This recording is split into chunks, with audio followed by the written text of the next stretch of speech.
আচ্ছা নজরুল ভাই, আপনি তো সব সময় সবাইকে প্রশ্ন করেন, তো আজকে আপনাকে আমি একটা প্রশ্ন করি যে বলেন তো এমন কে আছে যে বাচ্চা দেয় কিন্তু সে কখনো বাবা ডাক শুনতে পায় না?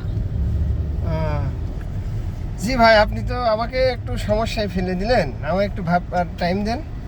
আপনি তো সব সময় অনেকেই এই সমস্যায় ফেলেন, তো আজকে আপনাকে একটু ফেলার চেষ্টা করছি। আচ্ছা ঠিক আছে ভাই, তাহলে আমি একটু ভেবে উত্তরটা দিই। জানি আপনি অনেক লিজেন্ড বয়, আপনি পারবেন আশা করি। আচ্ছা ঠিক আছে, তাহলে শুনুন।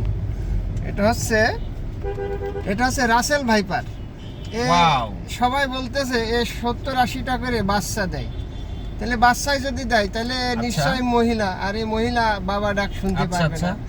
আর এ যদি মহিলাই হবে তাহলে এর নাম হ্যাঁ রাসেল হবে কেন? এর নাম তো হবে মাহিয়া, সাবরিনা হতে পারতো, হ্যাঁ, বা পাপিয়া হতে পারতো। পাপিয়া হতে পারতো, বা সুমনা হতে পারতো। No.